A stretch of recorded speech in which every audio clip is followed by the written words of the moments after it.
মোহাম্মদ ইউনূস তিনি বুঝে গিয়েছেন যে তার সময় শেষ হয়ে এসেছে, এবারে বিদায়ের পালা। মোহাম্মদ ইউনূস, এটা বড় একটা স্টেটমেন্ট, বড় একটা বক্তব্য বা বড় একটা বিষয় আমরা জনতার সামনে আনার চেষ্টা করছি। মোহাম্মদ ইউনূস তিনি দেশ ছেড়ে পালানোর প্ল্যান করছেন। তিনজন সেনাপ্রধানকে ডেকে আনি গোপনে কথা বলেছেন, আমি পাওয়ার হ্যান্ডওভার করার পর আমি থাকবো না। মোহাম্মদ ইউনূস এখন ভয়ে ভীত সন্ত্রস্ত একেবারে। তার কারণ কি? তিনি ভয় পাচ্ছেন যে তাকে হয়তো কেউ শেষ করে দিতে পারে। এই বিষয়টা নিয়ে কিন্তু জোরদার একটা চর্চা শুরু হয়েছে, ভীষণ রকম জল্পনা। মোহাম্মদ ইউনূস বৃদ্ধ, 80 বছরের বৃদ্ধ একজন, তিনি ভয়ে ভয়ে থাকছেন। মোহাম্মদ ইউনূসের প্রাণ সংশয়। আগে হ্যাঁ, মোহাম্মদ ইউনূস, আমরা যেটা আর.কে স্যারও আমাদেরকে বলছেন যে মোহাম্মদ ইউনূস বারবার যেই মঞ্চতে এই ক্লোজ ডোর মিটিংগুলো যখনই তিনি করছেন, যখনই তিনি 3 সেনার প্রধানকে ডেকে ক্লোজ ডোর মিটিং করছেন, বাইরে দেখাচ্ছেন যে সুষ্ঠু ইলেকশন করতে হবে, সেই মতন একটা ব্যবস্থা, সেই রকম ভাবে আমি চলতে চাই। এবং ভেতরে ভেতরে তিনি বলছেন যে আমি এবারে বেরোতে চাই, আমি আর পারছি না। মোহাম্মদ ইউনূসের পক্ষে চালানো সম্ভব হচ্ছে না। তার কারণ তার যে ইন্টারিম গভর্নমেন্ট, তার যে উপদেষ্টা মণ্ডলী রয়েছে, তারাই তার বিরুদ্ধে চলে গিয়েছে এই মুহূর্তে। এবং সেনা 3 বাহিনীর প্রধান, তারাও কিন্তু মোহাম্মদ ইউনূসকে সেভাবে সাপোর্ট করছে না। আপনারা বিভিন্ন সময় শুনেছেন ওয়াকারুজ্জামানের সঙ্গে মোহাম্মদ ইউনূসের যে একটা বৈরিতা বা বিরোধের খবর বারবার কিন্তু সামনে এসেছে। অন্যদিকে আরো একটা জিনিস ইম্পর্টেন্ট, আমি সেটা এবারে আর.কে স্যারের কাছে আসবো। স্যার, আমরা যে এই কথাটা বলছি যে মোহাম্মদ ইউনূস প্রাণ ভয়ে আছেন, যদি এটা মানে আমরা বাংলাদেশের ইতিহাসে এটা আশ্চর্য কোনো ঘটনা নয়, বহুবার ঘটেছে। যদি এটা মানে কোনো রকম মানে 1%ও চান্স থাকে, তাহলে মোহাম্মদ ইউনূসের ভয় কার থেকে, কার ওপর, মানে এরকম ক্লোজ কোনো এড রয়েছেন কি যিনি মোহাম্মদ ইউনূসকে সরিয়ে দিতে চাইছেন? মানে এটা খুব গুরুত্বপূর্ণ এবং আমি মানে ড্যাম শিওর এটাই যে এই প্রসঙ্গে আলোচনা বাংলা মিডিয়ায়, অন্তত পশ্চিমবঙ্গের মিডিয়ায় তো হয়নি।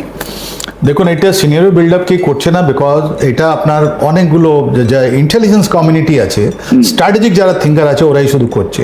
আর ওর মধ্যে সব থেকে বড় দুঃখ লাগে কি জানেন, এনি 84 ইয়ারের ওল্ড লোক, বাংলাদেশে যেটা আপনার ইতিহাস বলছেন 15 আগস্ট 1975-এর পর, বা জান জিয়াউর রহমানকে যেরকম মারা হলো, বঙ্গবন্ধুকে যেরকম মারা হলো, আর 2000 থেকে বেশি লোক সেনা বাহিনীকে মারা হলো, অনেক অ্যাটেম্প্ট হয়ে গেছে আপনার জান ওয়াকারুজ্জামানের লাইফের উপরে। এখন 1 বছরের মধ্যে ওরা বলছে না, রাইট, ইনিও মারা যাবেন। বাংলাদেশের ইতিহাস এটা খুনি ইতিহাস, মারা যাবেন, হ্যাঁ, মানে অ্যাসাসিনেট হবে একদম অ্যাবসলিউটলি। ওটা ওখানে একটা খুনি ইতিহাস আছে, এটা পাকিস্তানে হয় না। পাকিস্তানে যখনও তক্তা পালট হয়, যখন ওরা আর্মি টেক ওভার করে, কেউ লোক মারা যায় না, শুধু 2-4 জন লোককে, 15 জন লোককে ওরা জেলে পুড়িয়ে দেয়, এক্সেপ্ট ফর দ্য ভুট্টো, ওটাও হ্যাং হয়েছিল, ওকে মারেনি ওরা। জিয়াউল হক ও মারেনি ভুট্টোকে, ওকে জেলে পুড়িয়ে দিয়েছিল, তারপরে একটা ফোর্স একটা কোর্টে দিয়ে তারপরে ওকে ফাঁসি দিয়েছিল, রাইট। তো কোনোদিন পাকিস্তানে এটা হয়নি, কিন্তু বাংলাদেশে বারবার 15 আগস্ট 1970 পর থেকে আজ পর্যন্ত বারবার ওখানে খুনে ইতিহাস আছে। বেনজির ভুট্টোর ইতিহাসটাও পাকিস্তান আছে, রাইট। তো ইনি তো একটাই আছে এক্সেপশন, কি হি ওয়াজ ব্লোন অফ। আর তারপরে ইমরান খানের উপর একটা অ্যাটাক হয়েছিল, অনেকগুলো বার হয়েছে, পারভেজ মুশারফের উপরে হয়েছিল, আর এই যে ওয়াকারুজ্জামান ওর উপরে হবে আর হয়েছে আমি জানি, রাইট। আমরা জানি, ওটা ওনারা বলছেন না, এখন এমনি ভয়ে কাঁপছেন। কেন মোহাম্মদ ইউনূস ঘাবড়াচ্ছেন? আরে কেন ঘাবড়াচ্ছেন? আপনি দিন না, ডেট দিন, আপনি ইলেকশনের আপনার একটা দিন, যেভাবে ইলেকশন করাতে চান, একটা ডেমোক্রেটিক পার্টি, একটা ডেমোক্রেটিক সিস্টেমকে রিটার্ন হতে হবে। ইনি ঘাবড়েছেন জানেন কেন? ইলেকশনের পর এনার কি হবে, হামারা ক্যা হোগা, আমার কি হবে ইলেকশনের পর। যখন উনি বলছেন আমি মার্চ মাসে আমি ইলেকশনটা আমি করার পর আমি চলে যাবে, কোথায় যাবেন আপনি? আর এই যে 1 বছর থেকে বেশি আপনি যে আপনি ডিসিশন নিয়েছেন, যার ইকোনমিক রেমিফিকেশন আছে, ইন্টারন্যাশনাল রেমিফিকেশন আছে, পলিটিক্যাল রেমিফিকেশন আছে, অনেকগুলো জিনিস আপনি তো করলেন, অনেক লোককে আনলেন, অনেককে নিয়ে গেলেন, তাহলে আপনার কি হবে? ওটা অ্যাকাউন্টেবিলিটি কি হবে? আর এর সঙ্গে আপনার হয়েছে জানেন 2-3টে জিনিস, ও 2-3টে জিনিসের মধ্যে ইউনূস মনে হয় ফেসে গেছেন। উনি এখন ডিপ্রেশনে আছেন, ওনার যতগুলো কলিগ আছে ওরা বলছে ইউনূস কাঁদছেন, উনি বলছেন আমাকে যেতে দাও, ওর আগে যেতে দাও, আমরা চাই যে এই ইলেকশনটা হোক, আমাকে কিন্তু ওর আগে যেতে দাও। কেন? যে কথাটা হচ্ছে ইনি 1 বছর ধরে একটা ইলিগাল ইন্টারিম গভর্নমেন্ট, যার কোনো কনস্টিটিউশনাল ভ্যালিডিটি নেই। তাহলে কি এই আমার ঠিক এইখানে স্যার একটা প্রশ্ন, সেটা হচ্ছে গিয়ে এই ইন্টারিম গভর্নমেন্ট যেটা মোহাম্মদ ইউনূস নেতৃত্ব দিচ্ছেন, এই ইন্টারিম গভর্নমেন্টের মেয়াদ 3 মাসের জন্য ছিল। এবারে দেখা যাচ্ছে যে তিনি, আমরা তো দেখছি যে অগাস্টের পর মানে 8ই অগাস্ট থেকে তো এখনো তার সরকার চলছে, ইন্টারিম গভর্নমেন্ট চলছে। এবারে প্রশ্ন হচ্ছে যে মোহাম্মদ ইউনূস কি বাংলাদেশের সংবিধান অনুযায়ী নির্বাচন কন্ডাক্ট করতে পারবেন, মানে তার সরকার তার অ্যাডমিনিস্ট্রেশন কি কন্ডাক্ট করতে পারবে, নাকি এই ইলেকশনের জন্য নতুন আরেকটা ইন্টারিম গভর্নমেন্ট তৈরি করা হবে, যেই ইন্টারিম গভর্নমেন্ট এই ইলেকশন কন্ডাক্ট করবে? আপনি কি বলেন, মানে এটা কি বলছে বাংলাদেশের কনস্টিটিউশন? আপনি তো সব বলে দিলেন যে একটা দেখুন, প্রথমে ইন্টারিম গভর্নমেন্ট করার পার্লামেন্টারি, এটা আজকে যে amendment constitution 15th amendment constitution Bangladesh যেটা আছে, ওর মধ্যে আপনার কোনো এরকম প্রভিশন নেই কি ইন্টারিম গভর্নমেন্ট হবে, নাম্বার 1। এনার কাছে এখনো প্রাইম মিনিস্টার শেখ হাসিনাবাদকে আমরা কেন বলি প্রাইম মিনিস্টার শেখ হাসিনাবাদ, ওনার কোনো জায়গায় রেজিগনেশন লেটার আমরা পাইনি। তো ইন্টারন্যাশনাল কোর্ট অফ জাস্টিসে উনি যখন যাবেন, তখন উনি বলবেন কি আমি তো prime minister, they have force me to resign, আমাকে ফোর্স করে এরা তাড়িয়ে দিয়েছে, রাইট? নাম্বার 1। নাম্বার 2, ওরা বারবার বলেছে কি আমি সুপ্রিম কোর্টের জাজের কাছে গিয়ে আমি একটা অ্যামেন্ডমেন্ট নিই, এটা অনেক রিপিট হয়ে যাচ্ছে, আমি বলতে চাইছি না, ইট ইজ ইললিগাল গভর্নমেন্ট। তাই এই ইললিগাল গভর্নমেন্টের মধ্যে এর সুপারভিশনে কি ইলেকশন হবে? আমার মনে হয় না। বিএনপি এটাই বলেছিল কি তোমাদের সঙ্গে তোমার যে ইন্টারিম গভর্নমেন্টে আছে অনেকগুলো ওরকম লোক আছে যারা আপনার আগস্ট মাসে অনেক টাকা আমেরিকা থেকে পেয়েছিল, ওদেরকে তুমি রিজাইন করো। ইনি বললো আমি ডিসাইড করছি, আমি ডিসাইড। ইনি আজকে আইসোলেট হয়ে গেছেন, আর অনেকগুলো অ্যাম্বিগুইটি দেখা যাচ্ছে। কোন ইলেকশন যেটা আছে আপনার রোল, যেটা আমরা বলি ভোটার তালিকা যেটা আছে, কোন ভোটার তালিকা আপনি ইলেকশন করাবেন? ইলেকশন নোটিফিকেশন আপনি কথা বললেন, তাই ইলেকশনের জন্য তো একটা ভোটার তালিকা হবে, অনেকগুলো ওর মধ্যে ডেট আছে, ওর মধ্যে অনেকগুলো ভুয়া আছে। ওটা যদি আপনি ম্যাচ করেন তাহলে 10 লক্ষ থেকে বেশি লোক বাদ হবে। তার মানে কি হলো, অনেকগুলো এসআইআর এর প্রক্রিয়া এখন আমাদের 12টা স্টেটে এই মুহূর্তে চলছে। ওখানে অলরেডি ওরা করেছে, ওরা অলরেডি জামাত ইসলাম কি হয়েছে, এই প্রাইম মিনিস্টার শেখ হাসিনা যাওয়ার পর ওরা গ্রামে গঞ্জে গিয়ে করেছে, আর 300 সিটের মধ্যে প্রত্যেক সিটে 20 থেকে 30 হাজার যারা মহিলা আছে ওদের নাম কেটে দিয়েছে। কেন? ওরা জানে কি এই মহিলাগুলো আদার বিএনপি কে ভোট দেবে, নাহলে আওয়ামী লীগকে ভোট দেবে।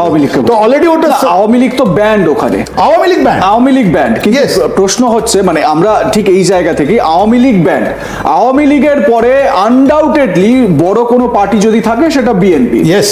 বিএনপি, জামাত, এবং জামাতের সেই রকম ভাবে পলিটিক্যাল গ্রহণযোগ্যতা আমরা বাংলাদেশে দেখিনি, কিন্তু তা সত্ত্বেও এই মুহূর্তে আমরা যদি বলি যে কিছুটা ক্ষমতা হয়তো জামাত গেইন করতে পেরেছে, কিন্তু আলোচনা সব থেকে বেশি করা সেটা হচ্ছে নতুন যেই এনসিপি, একেবারে বাচ্চা বাচ্চা ছেলে যাদেরকে ক্ষমতার অলিন্দে টাকা দিয়ে ভরিয়ে দেওয়া হয়েছে, তারা সেখানে একটা রাজনৈতিক দল করেছে। তারা আবার এই গোপালগঞ্জের ইনসিডেন্টের পর এখন ভয়ে বাড়ির থেকে বেরোতে পারছে না, এইরকম একটা অবস্থান।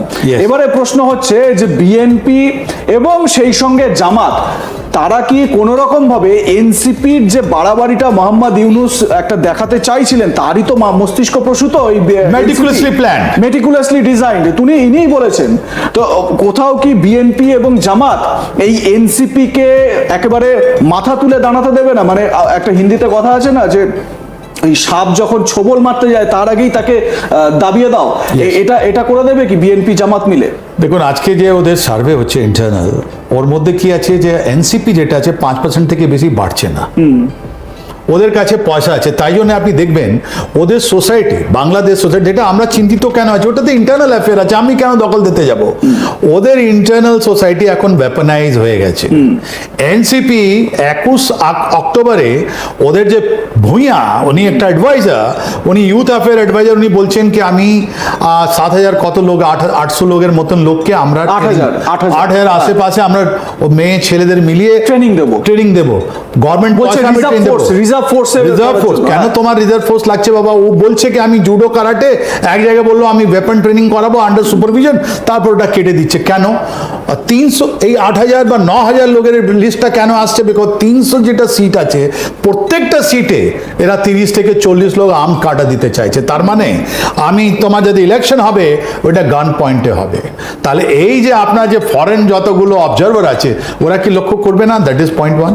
তো এনসিপি এখন কথা বলছে না রিফর্মের কথা, আমি এতগুলো কমিটি বানালাম, তাহলে তোমার ইলেকশন রিফর্ম কোথায় আছে রে বাবা?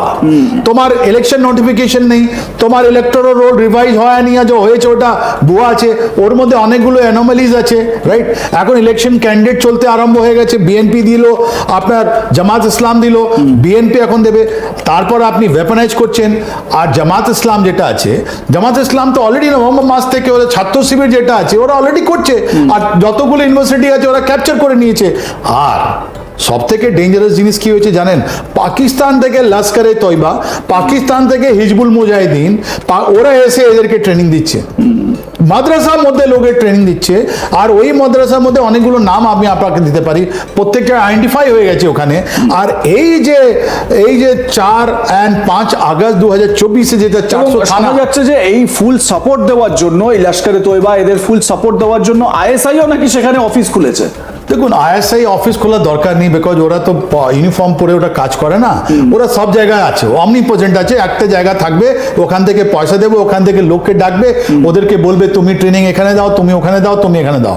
তাহলে এই যে আর আইএসআই এন্ড হিজবুল মুজাহিদিন যেটা জামাত ইসলামের একটা মিলিটেন্ট উইং, টেরিস্ট উইং, ওরা তো একসঙ্গে আছে। আমরা তো এই 7 তারিখে ওদের 4খানা আমরা ওটা ক্যাম্প নষ্ট করলাম, আপনার মুজাফরাবাদ থেকে রাওলাকোট অ্যান্ড বা চেনারিতে আমরা, আর একটা আপনার শিয়ালকোটের উপরে ছিল।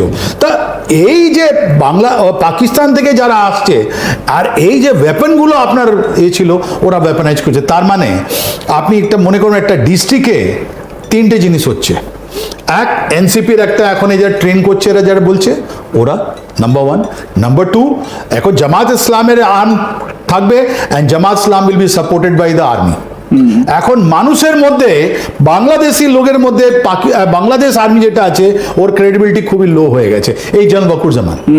Because of general Wakeruzzaman relation, ওনার ইমেজটা খুব খারাপ হয়ে গেছে। আপনি দেখবেন ফজলুর এলাহি, মেজর জেনারেল ফজলুর এলাহি, উনি ছিলেন আপনার বিএনপির একটা সিকিউরিটি অ্যাডভাইজার, উনি বারবার বলেছেন কি 4 তারিখে ইনি এই ওয়াকুরুজ্জামান যে আছেন ওনাকে ফোন করে বলেছেন কি আপনি চলে আসুন, যখন প্রাইম মিনিস্টার শেখ হাসিনা বাদান ওই মাটিতে আছেন, he is bin deeply involve. আজকে আওয়ামী লীগের যিনি হোম মিনিস্টার, ওনার একটা বই, যে কামাল সাহেব একটা বই বের করেছেন, উনি বলছেন যে ইনি সেই থেকে পয়সা নিয়ে এসব কাজ করলেন। ইয়েস, সম্ভব, বিকজ আপনি দেখুন 2024-এ জানুয়ারি মাসে যখন নতুন গভর্নমেন্ট এসেছিল, আমেরিকার জিনিসগুলো আপনি দেখুন কি করছিল ওরা বলছে আমি তোমাকে ব্যান করে দেবো, তোমার ভিসা রিভোক করে দেবো, তোমার ফেয়ার নয়। এটা একটা ধাপে ধাপে যেটা ন্যারেটিভ বিল্ড আপ করা হলো, ধাপে ধাপে যেটা আপনার ডিপ স্টেটে যেটা হলো, আজকে এটা সবগুলো জিনিস মানুষ বুঝতে পেরেছে। এই যে ছোকরাগুলো ছিল ওরা তো সব $35 মিলিয়ন ওরা পয়সা খেয়েছে, রাইট? অনেকগুলো American hand is totally clear. আর পাকিস্তানি যে সাপোর্ট আপনার জামাত ইসলামকে নিয়ে ওইটা বহুতই ক্লিয়ার। তার মানে ওখানে দুটো ন্যারেটিভ ছিল, একটা মুক্তিযোদ্ধা যারা ফেভার আর একটা পাকিস্তান ফেভার। এই দুটোর মধ্যে এই আর্মি চিফ যিনি আছেন, he has played a very dubious role. এনাকে মানুষ ছাড়বে না। তার মানে কি হলো, ইউনুস তো যাবেনই যাবেন, জেনারেল ওয়াকুরুজ্জামানও যাবেন। এই দেখুন, এই পোস্ট ইলেকশন অনেকগুলো ওরা পয়সা দিয়ে অনেকগুলো মিডিয়া এতে ছড়ে দিচ্ছে। আমরা আপনাকে জিজ্ঞেস করি, বা আমরা সবাইকে জিজ্ঞেস, এটা সিনিয়রিয়া বিল্ড আপ হচ্ছে যে ইলেকশনের পর এই আপনার ইউনুস সাহেব কি হবেন, প্রধানমন্ত্রী হবেন না রাষ্ট্রপতি হবেন? আমরা ঠিক এই নাকি এবারে প্রেসিডেন্টের পদের জন্য তিনি ঝাঁপিয়ে পড়বেন, তাহলে প্রেসিডেন্ট শাহাবুদ্দিনের কি হবে? মানে এই প্রশ্নগুলোও কিন্তু সামনে আসছে স্বাভাবিকভাবে। আপনি কি ভাবছেন বিএনপি এনাকে মেনে নেবে? বিএনপি তো এখনো অপোজ করছে এনাকে। তারপরে একটা ট্যাকটিক্যালি ওরা উইথড্র হয়েছে বলে না না না না না ঠিক আছে। আর দেখুন না, খালেদা জিয়া 3 সিট থেকে লড়ছেন, ওনার নমিনেশন 3টা সিট থেকে দিয়েছেন। কেন 3টে সিট? উনি যদি এত কনফিডেন্ট থাকেন কি আমি বিএনপি হয়ে আমি জিতবো, আমরা সবাই অ্যাসেসমেন্ট করছি আওয়ামী লীগ ব্যান্ড, এখন আজকে ডেটে আপনার বিএনপি জিতবে কেন? ওরা জানে যে ভায়োলেন্স হবে, ওরা জানে এই যে জামাত ইসলাম ওদেরকে ছাড়বে না, এই এনসিপি ছেলেগুলো ওদেরকে ছাড়বে না। তা এই কন্ডিশনে ইনি কি প্রেসিডেন্ট হবেন? ওখানে তো পার্লামেন্ট ইন সেশন হবে, তা পার্লামেন্ট এনাকে সাপোর্ট কে কে করবে? জামাত করবে না এনাকে, ওরা নিজের লোক বা প্রেসিডেন্ট বানাতে চায়, এ বিএনপি এনাকে সাপোর্ট করবে না, এনসিপির কাছে সিট থাকবে না, তাহলে ইনি কোথায়? এনাকে ছাড়তে হবে না। তাহলে আপনি ঠিকই বলেছেন, ইনি না তো জেলে যাবেন, জেলে পড়বেন, নাহলে মারা যাবে, নাহলে আমার ঠিক এই জায়গা থেকে একটা প্রশ্ন, সেটা হচ্ছে গিয়ে আমরা ফ্র্যাঙ্কেনস্টাইনের গল্পটা জানি খুব ভালোভাবে। মোহাম্মদ ইউনূসের হাতে তৈরি এই এনসিপি দল, আমরা বারবার এই সার্জিস আলমদের বক্তব্য আমাদের দর্শকদের শুনিয়েছি, তারা বলছে কি যতক্ষণ না পর্যন্ত গণপরিষদের একেবারে পরিবর্তন হবে, সংশোধন হবে, ততক্ষণ পর্যন্ত আমরা ভোট হতে দেব না। মানে নির্বাচনের বিপক্ষে হচ্ছে গিয়ে এনসিপির কথা, মানে মোহাম্মদ ইউনূসের কথা রাজনৈতিকভাবে সামনে আসছে। এবারে মোহাম্মদ ইউনূসের ওপর চাপ বাড়ছে ভোট করানোর, বিএনপি জামাতের প্রেশার হচ্ছে, ক্যান্ডিডেট দিয়ে দিয়েছে, আপনাকে ভোট করাতেই হবে।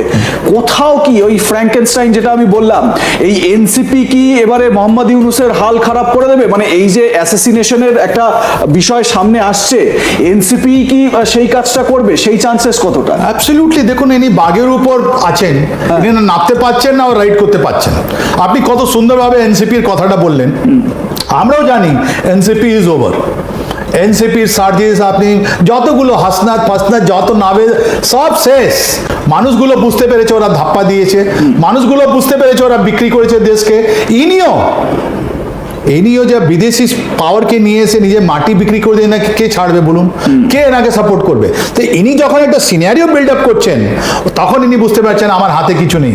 দেখুন এনার পাওয়ার কি ছিল, এনার পাওয়ার ছিল এনার নোবেল লরিয়েট, অ্যান্ড সেকেন্ডলি এনার আমেরিকান যেটা পাওয়ারগুলো আছে, ক্লিন্টন ফাউন্ডেশন বা অন্য লোকের সঙ্গে খুব জড়িত থাকতে। আজকে আমেরিকা এনার সঙ্গে আছে কি? আই এম সরি, আমেরিকা এনার সঙ্গে নেই। কেন নেই? দেখুন, আমেরিকা চারটে কারণ আছে। আমেরিকা নিজে একটা ফাইন্যান্সিয়াল ক্রাইসিসে ঢুকছে, ওদের শাটডাউন, আপনিও পড়েছেন, শাটডাউন অ্যাওয়ার্ড হয়েছে, ডিসেম্বর পর্যন্ত এটা চালু থাকবে, right? That is point one. ওরা দ্বিতীয়, আপনি যদি তুলসী গওয়ার্ডের কথাটা শোনেন, ওদের ন্যাশনাল ইন্টেলিজেন্স অ্যাডভাইজার যিনি আছেন তুলসী গওয়ার্ড, আমেরিকার এই যে রিজিম চেঞ্জের পলিসি, এই পলিসি কি এই মুহূর্তে অন্তত বাংলাদেশের জন্য খাটছে না? মানে বাংলাদেশের জন্য, মানে মোহাম্মদ ইউনূস যে চেষ্টাটা করে শেখ হাসিনা, প্রাইম মিনিস্টার শেখ হাসিনার ক্ষেত্রে সফলতা এসেছে, তারপর কি এখন আর সেই জায়গাটায় আমেরিকা নেই? মানে আমেরিকা কি এগোতে চাইছে না সেইভাবে?